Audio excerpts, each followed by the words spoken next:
Ooh. Good. Okay. Hello, everyone. Thank you for joining us. I will do proper introductions in a second, but my name is Peter, and down there or above there is Allan Alongside, I'm Allan. from Heritage Great Britain. Yeah, we've been asked to do a talk on bringing landmarks to life using experiential technology. So I'm going to share my screen and pop a presentation on. There we go. So first of all, thank you for joining us. I'm going to take you through this presentation, and at the end we'll ask lots of questions if you've got any particular things. Starting off, I'll hand over to Allan to give a little introduction about himself and also Heritage Britain. So hi everyone, good afternoon. So that good-looking chap up there, that's my good self. Obviously that was last week. That picture was taken last week. So I'm Allan Leach. I'm the CEO and owner of quite a unique company called Heritage Great Britain. The three good-looking chaps over there is my partner in crime, Peter, the small fella. And you might notice over here, the big fella, that's Peter from Holovis. So I'm Heritage Great Britain. Peter is one of the captains at Holovis. So myself, I was a developer. I was a developer in leisure and tourism. I used to build for it. And then the poacher became the gamekeeper. I went across from building for others into buying and putting together quite a unique group. So we're privately owned. So these are some of the most known landmarks and actually places on the map in the UK. But they're privately owned, which is quite strange. You would think they would sit under a national trust or English heritage or Welsh national trust, etc. So what do we own and operate? So we own Land's End and everything at Land's End at the bottom, to John O'Groats at the top, to Snowdon Mountain Railway, Britain's only unique rack and pinion railway, 127 years old, to the Needles on the Isle of Wight. You'll see our lovely chairlift up there going down it's actually a reverse chairlift, it goes down the cliff, to a sister site called Sandham Gardens in the Isle of Wight. And now we we run in partnership with the building owner, Live at Building 360. So we're quite unique because we're privately owned. We are landmarks, but we run commercially and we run dynamically, and we're really, really hands-on. We pride ourselves on being very working class. We're not corporate at all. We make quick decisions, very hands-on. It's quite strange for me to be in the office. And as you can probably tell, we're not really shirts and ties. So that's Heritage Great Britain. And we move, like I say, we're probably there. We stand aside from the rest of leisure because we own and run everything, but we are part of the culture and heritage of the UK. And we take that responsibility really, really, really importantly. We call ourselves the custodians of culture. Please, anything else from everyone's side? No, that's great. That's great. I'll give you a little introduction to myself as well. My name's Pete Cliff. I am the creative director at Holovis. I started working in the themed entertainment industry when I was 16. There's a picture of me at the bottom right at Alton Towers working as a performer. There's also a picture of me as a caveman and a pirate. So as far as cultural background goes, incredibly cultured, very highbrow. But yeah, no. So I worked for Merlin for 12 years. I started as a performer. I then became one of the leads for the entertainment team, then creative director. So I started looking after all large-scale shows and entertainment, and then went to drama school, did a lot of work on directing and writing, and that took me back into the attractions world, but doing narrative-led experiences. About 5 years ago, I joined Holovis. So that's who I work with now. We are a team of about 150 people. We are HQ'd in the UK, in the Midlands, in Hinckley, but we've got an office in Manchester, which is where I am, currently broadcasting from Stretford. We've also got London, but we've also got Orlando, Kiev, and Shanghai as well, and soon to open Abu Dhabi. In terms of what we do, we are a full digital turnkey house. So we do everything from pure AV-based projects, so complex, large-scale projection, museums, theme parks, big control systems, audio systems, etc., all the way through to things like robotic arm simulators, immersive tunnel attractions, interactive apps, park-wide experiences that use things like RFID. We do a lot of work with computer vision, augmented reality. So basically anything that has something to do with digital media and tech, and experience. And I think where we sit as being a very unique company is we bridge that gap between things that are purely digital and things that are very physical and tactile, and we call ourselves experience designers in that sense.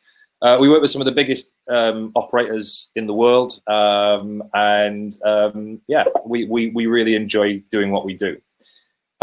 So what I want to talk to everyone today, and what we both want to talk to everyone today about, is the process we went through working with Heritage Great Britain and the Royal Library Building, how we brought digital to that, and that kind of creative process, I suppose, and how it worked really well. So really, for anyone in here who on this chat who is an operator, an owner, even a supplier, really, can kind of understand, and I know everyone's probably done this themselves, but can understand what works really well, what was challenging, and what makes a good relationship. Because I do have to say, on the offset, working with Heritage was probably the most successful partnership that I've experienced, like whilst working with Holovis, just in terms of the trust that we found with each other, the exchange of information.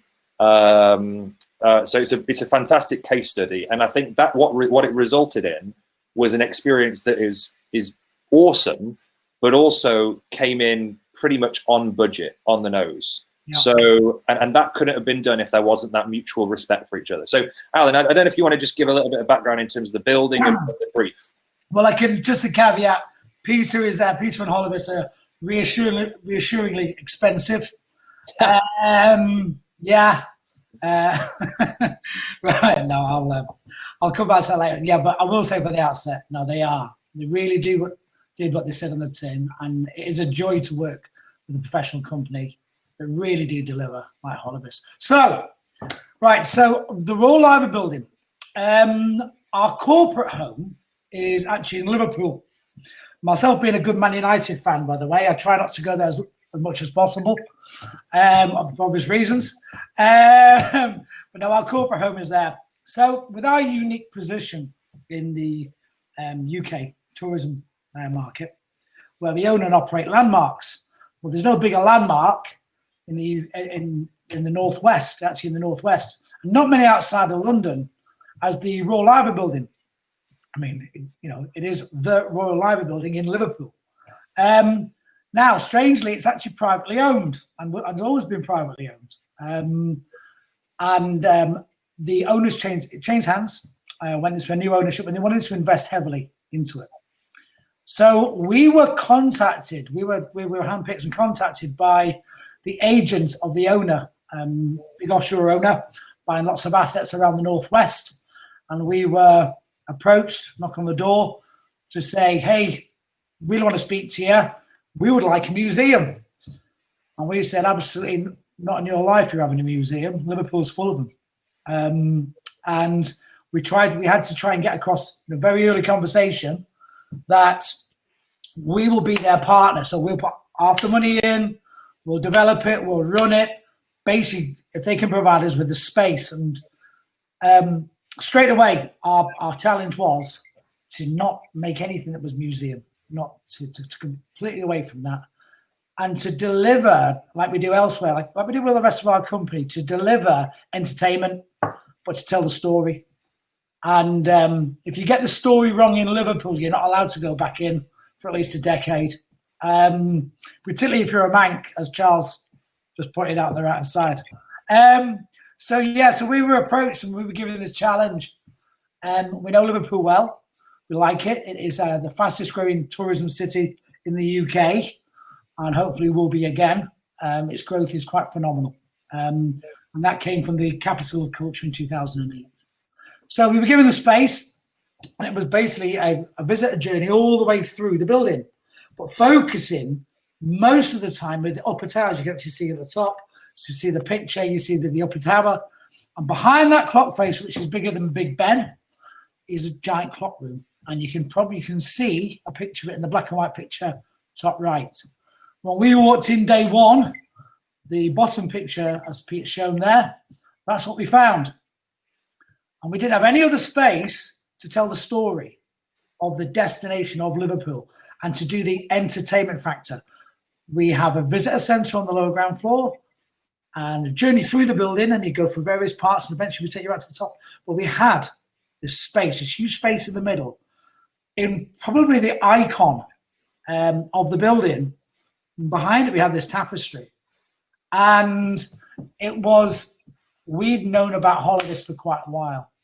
We'd seen what they'd done. And it was probably one of the fastest signups we've ever done. It was a meeting at HQ with Peter, a walk through some of the stuff we'd done before. And I think we signed terms and conditions that day. And we started working on it because we had less than 6 months to turn the thing around. I think we met in October, and the installation was done and finished with all the creative by March. But our challenge was to not do a museum in a city that's full of museums, but to hit all the tentpole moments and to do it inside of the most iconic building in probably the Northwest. Peter, is there anything else you would like to say about the space? No, absolutely. One of the biggest challenges we had was looking at that space and thinking, what do we do with it? Because there wasn't a defined brief when we got there. It was like, we want to tell the story, but how do we do that? Do we use a screen? Could we do VR? Do we do augmented reality? What is it that we do in this space? And I know through some of the very early initial conversations, when we saw this space and saw this bottom image is what it looks like now, and this image here is what it used to look like, where you could actually see through the clock faces. It was that for me was probably one of the most compelling images, because like, how great would it be to open that up again and actually use the architecture of the space to tell the story of Liverpool.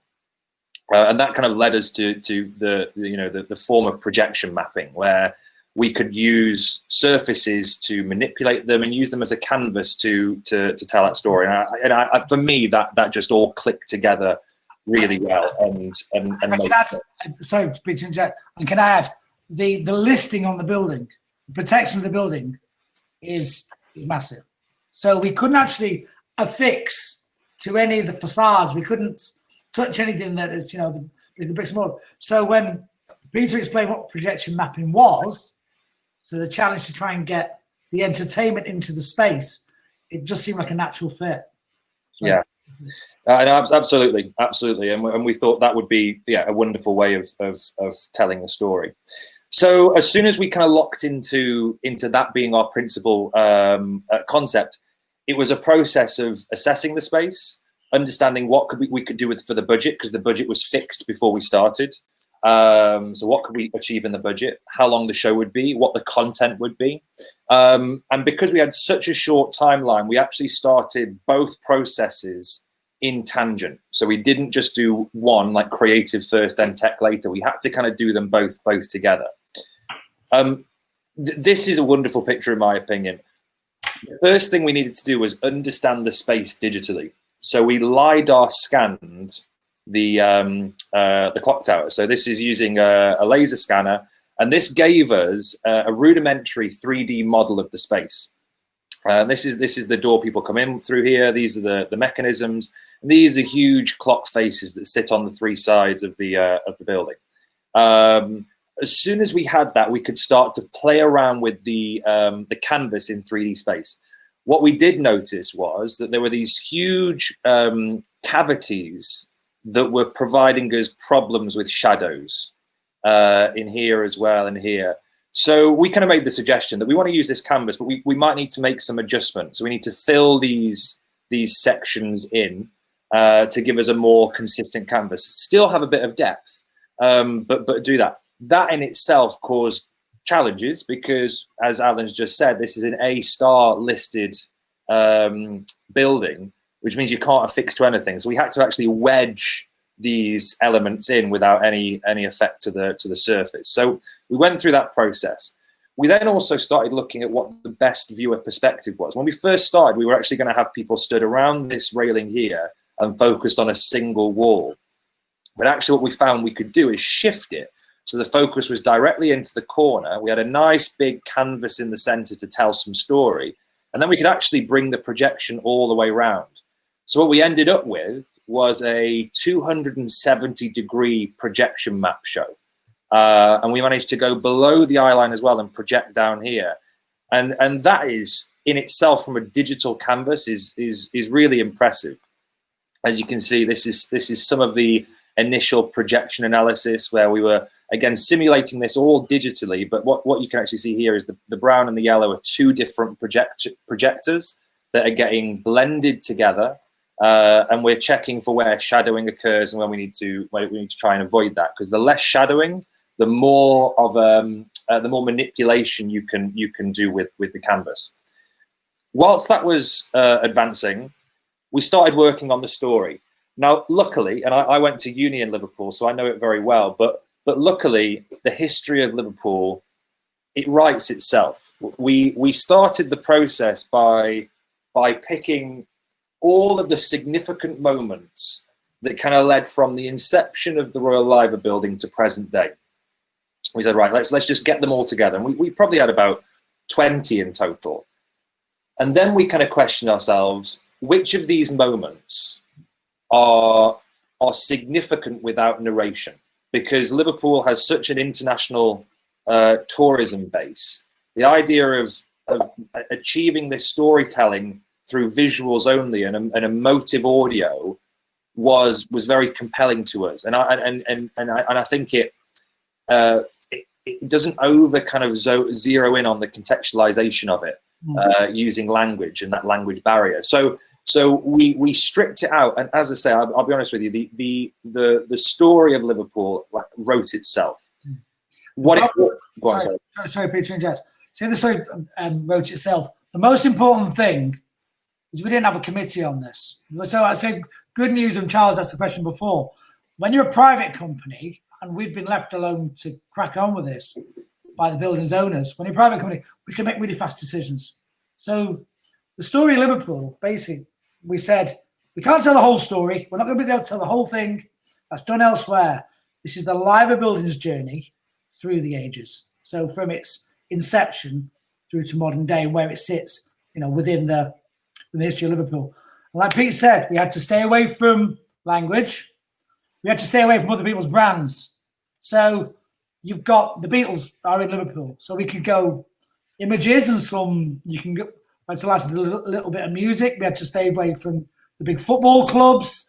You have to stay away from other people's brands. So not to navigate through that, but to hit these tentpole moments in an entertaining fashion, really big challenge. And so, as I said before, we're a private company, and Pete, very, very creative guy. There was only 4 people in the room. And Peter from Holovis obviously knows Liverpool well. 2 of the other chaps, good Scousers, so they know it well. And I think what I brought to the table is, I'm a Manc. I live down the road. So I see it not as somebody whose heart's in it, but somebody who's completely outside of me. By keeping the number really low during this part of the process, we were able to spin it really quickly. Where sometimes people in the maybe public sector or museums or other parts of the industry, they're quite beholden to make sure there's enough people around that committee table so everyone's interests are, are represented, and that can slow down the process. So we were lucky in that respect.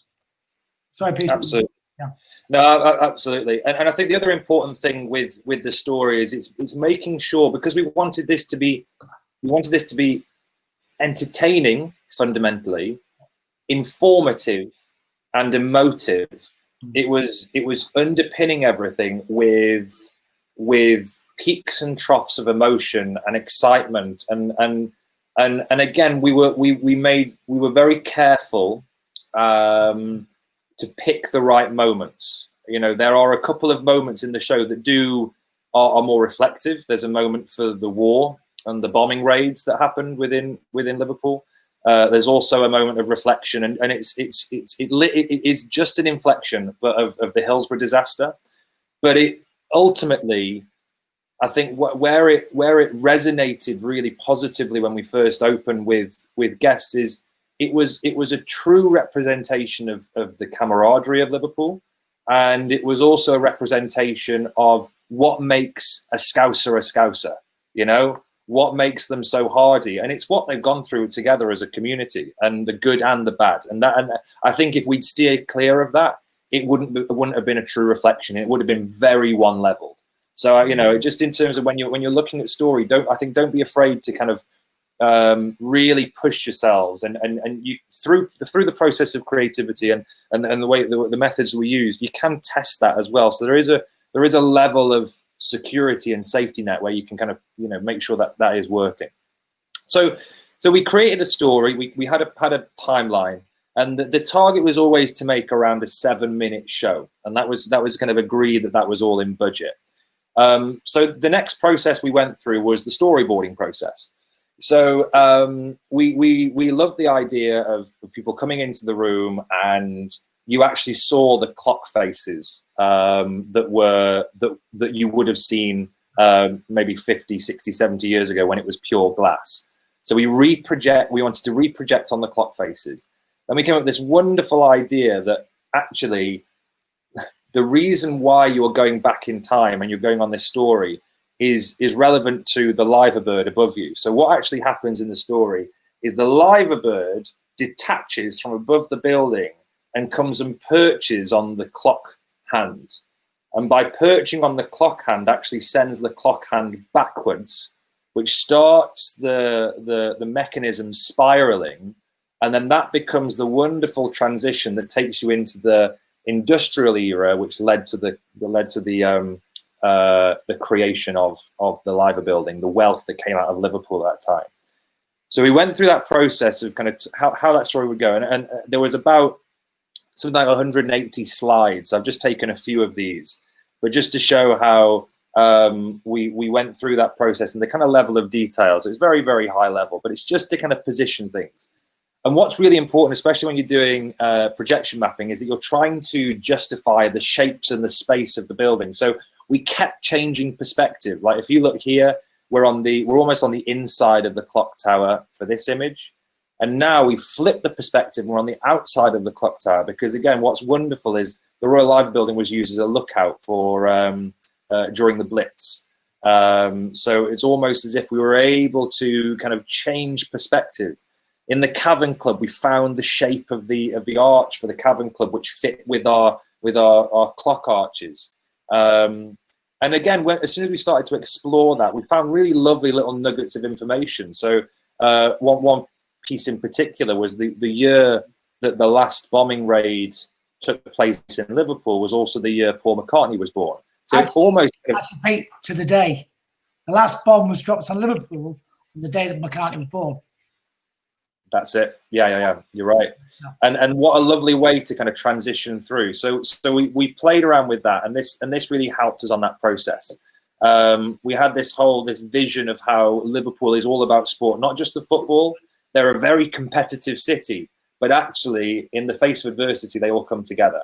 And so we were able to really kind of emotionally tie this experience as one. And then we ended with the capital of culture and a final flyover of the city, almost as if the clock tower detached and flew across, and you got this perspective of how the city has all still come together. It was a very, very positive ending. I mean, Alan, from your perspective, how useful was it going through this initial storyboarding process? The storyboarding process, right? Okay, so we were able, because we had to hit this skip, this beat, this timing. You couldn't dwell on one period. You had to make sure you were keeping this, and you had to take people through an experience and hit an emotive point, and then connect, and then go on to the next story, emotive point. But it was only about going through the storyboarding. We were able to debate and say, no, that needs to connect with this, and this movie to connect with that, and take this part out. I mean, from what potentially could have been a 12-minute to 15-minute film, and we could keep going, we nailed it down to 7. But we could only do that with the storyboards. And once we signed off on the storyboards, bang, the Holovis chaps went away and just started creating. But if we hadn't got to that, we could have wasted time, money, effort, etc. Without the storyboarding, there would be no skeletal program. No, absolutely.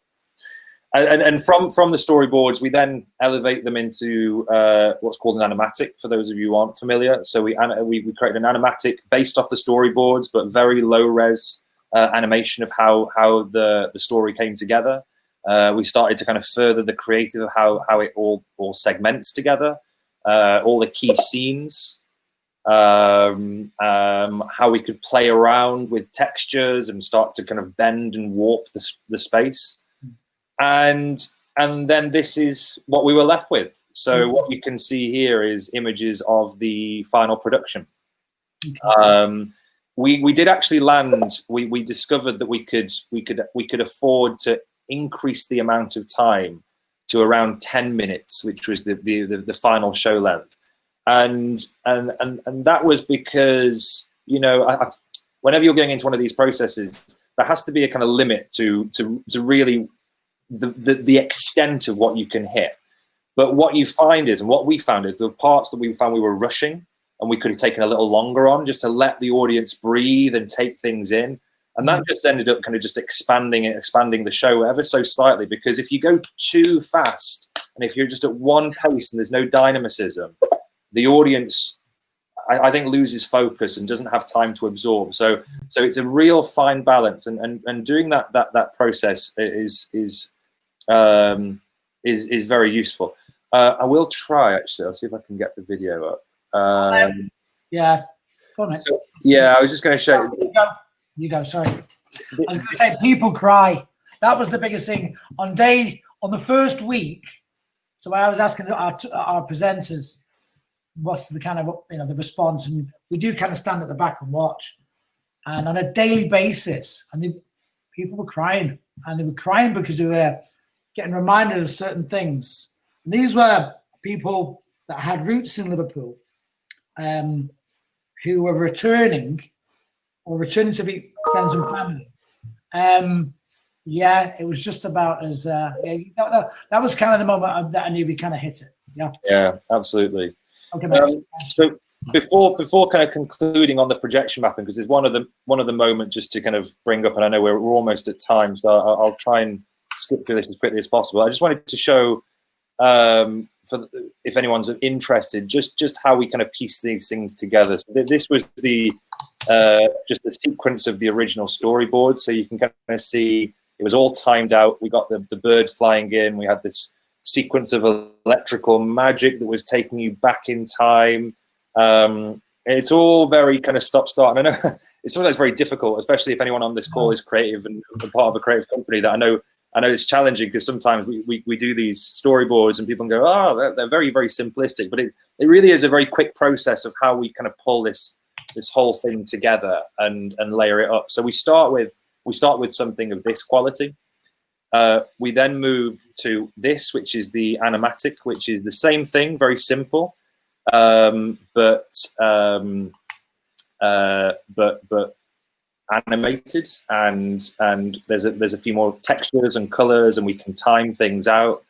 And we started playing around with how that all works. So everything is still very much aligned with the original storyboards, just we're kind of filling the gaps. And so we played around with how we can make the room dissolve and what have you. And as I say, I'll skip through some of this, but you can see how it was all kind of starting to come together, and we started to play out the scenes. And then this, for those of you who haven't seen, is just a 56 seconds of the completed project. So you can see how it looks.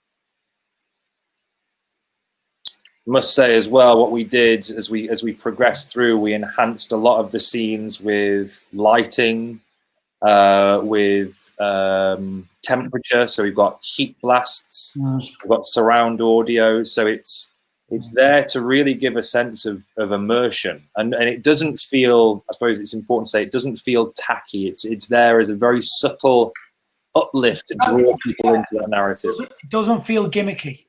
Yeah. Absolutely. And that's the danger when people go into, I mean, we're talking about, so everyone from kids to pensioners, they all get it, and they all get the immersion without being overtaking the senses too much.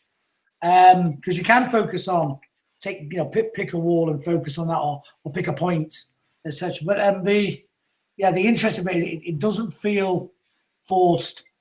So it did its task of doing the education, but being just about entertainment.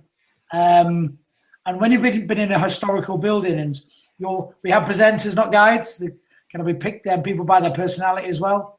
We do tell them to lie, by the way. We tell our presenters to lie. Put a lion on every single tour. And my favourite one was, do you know what was there before the liver birds? All the kids like that. 2 massive eggs. Bad dad joke. It is a bad dad joke. Yeah.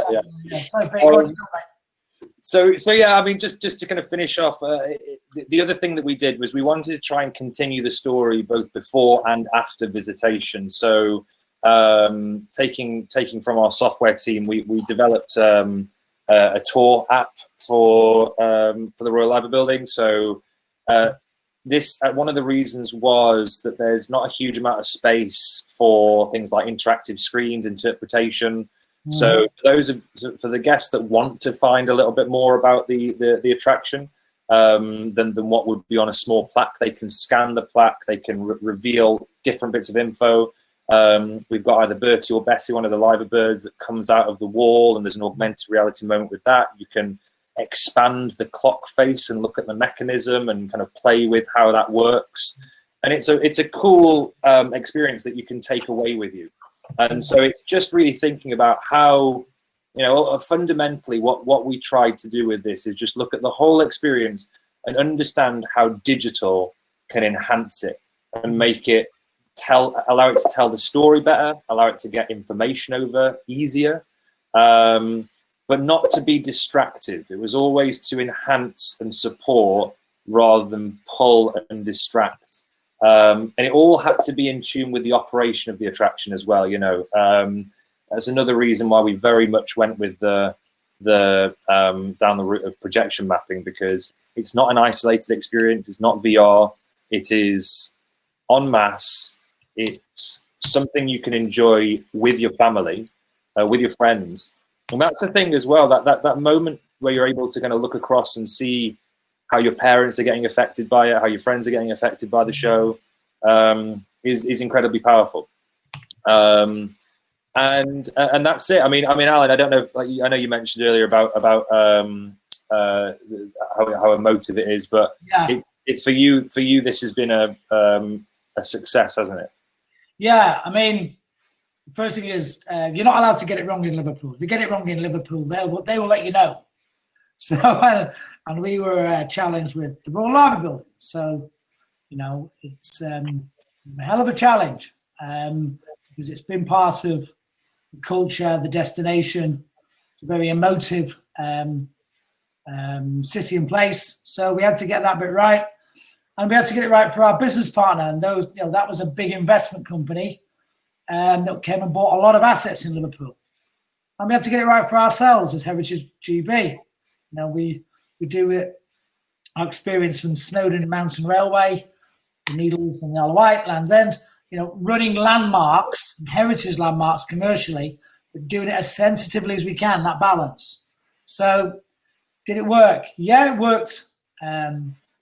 It first certainly worked financially. The return on investment was great.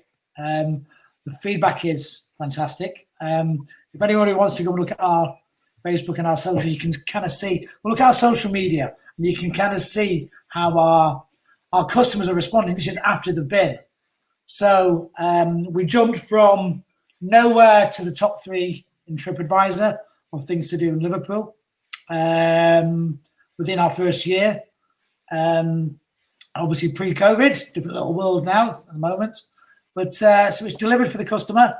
I think it's delivered for the place.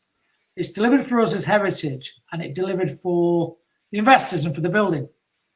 And I think most importantly, delivered for a very cultural city. That's the big one that I could probably pull out. And it's the difference between being in a historical building and having this historical knowledge fact tour, and all of a sudden, bam, you get the surprise inside of the clock tower. And it really is a surprise. People are kind of taken aback. It takes them a little while to get their head around what they've experienced before we take them to the very top. And that's a 360 view of the whole of Liverpool from the very top of the live building. Like I say, if you want to see more Peter's creative and actually the video, it's on our social media or at rlb360.com. I'll put that in the notes. So please do check it on the homepage. We've got quite a lot of video, and on our social, it's worth looking to. So delivered on most levels. Obviously, year 2, COVID, frustrating, but obviously understandable. And we will work with Holovis again. We have 2 or 3 projects in our timeline that it won't be a big, I knock at Peter's door and off we go again. All right. Oh, brilliant. No, it's been great. It's been great. Thank you, Alan. So just a few little questions that I've seen. I know ones that I can answer. So Danielle Barron asked, how did you fix the projectors? We were very lucky that actually above the entranceway there's a small ledge which we managed to find a perfect spot. So we created our own opti rigs for the projectors and placed them there, and it's literally sat on top. We've also got our own auto alignment system for the projectors, so when they do kind of shift very slightly, that can be remedied relatively quickly. What's the maintenance like on the projectors? We always recommend a yearly maintenance review of the projectors, and I know we've sent someone up since to look at them, but they are laser light module projectors, so their life cycle, their life duration is much longer than a lamp-based projector. I think for anyone who's considering putting projectors in, that doesn't mean you don't have to look after them. Laser modules do need to be replaced, and they are quite expensive. But we went with relatively inexpensive, I say relatively, they're still expensive, but relatively inexpensive projectors that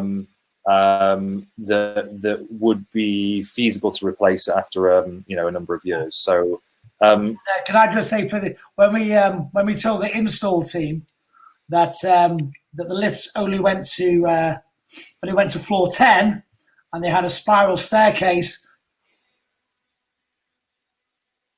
Oh, we've lost Alan as he cobs me off for making the team walk up to the top floor.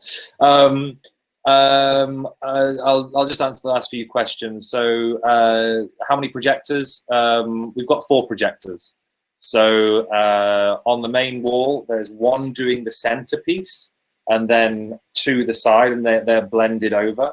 And then there's 1 doing the lower section as well, and that's at a separate position. So yeah, it's just 4 projectors. It's operated through a Medialon show control system. So for the operators, it's a single click to start the show. They can reset it very easily. There's no interface for them. All the levels were set. So it's been relatively. It's actually been completely foolproof since we launched. He's back! Yay! Back. Sorry, I don't know what happened there. Okay. Yeah, I was just answering a couple of questions about the projection. Yeah, no, you were going to say something. Oh yeah, no, you said. No, it's fine. Does anybody else have any further questions for myself? I would say that from yeah, go and have a look at RLB360. So it's RLB360.com. Go and have a look. It is something we're proud of, and it's something that the City of Liverpool own, and as well. So from a standing start as a new attraction, and this is obviously pre-COVID, so things have been delayed a bit. We've already been nominated for 7 different awards around the UK at various levels. But yeah, something that we're incredibly proud of, and I know Holovis are too, and the City of Liverpool. So guys, please go and have a look. No, absolutely. Yeah. Tickets are available, right, for October still. Yeah. Thanks. Okay. Any more questions? Ticket prices. Did you answer that one? Did I? Did you? I don't know. You ask Allan, you can get a different. Hang on, you're pulling one about my head. Pulling out my head now. Hang on. I think it's So our tours, right? So somebody asked before about the size of the audience. So the audience is determined by the amount of people we can put on a tour. So COVID, we've had to bring the tour level down a little bit, obviously for spacing and distancing, and it was determined by the lift. So our tour groups are only 15 maximum with a guide. And essentially, your experience level 1 is the visitor centre and a big talk and audio stuff in there. Then we put you in the lift and we take you straight up to the plateau between the 2 towers. So there's a big plateau. And that's the only time they really see the big outside and the scale of the towers. We present to you there, it's about 5, 6, 7 minutes experience there. Then we take you back inside up the spiral staircases to hit the clock room. And that's your big punch. And then you go up, it gets obviously, and that's what we've been talking about. Then you go further again to actually the very top of the tower, just below the Liver Bird. And you've got 360 tour and a talk up there as well. So it's an indoor and outdoor attraction, 15 people per tour. So it's quite a close, quite private tour. Yeah. And like you say, we do heavy, we do push our presenters to have fun. We don't want to be just a guide. We don't want people to say, "Oh, this is the fact and this is the fact." No, we make it fun and we try and make it quite entertaining as much as possible right throughout there.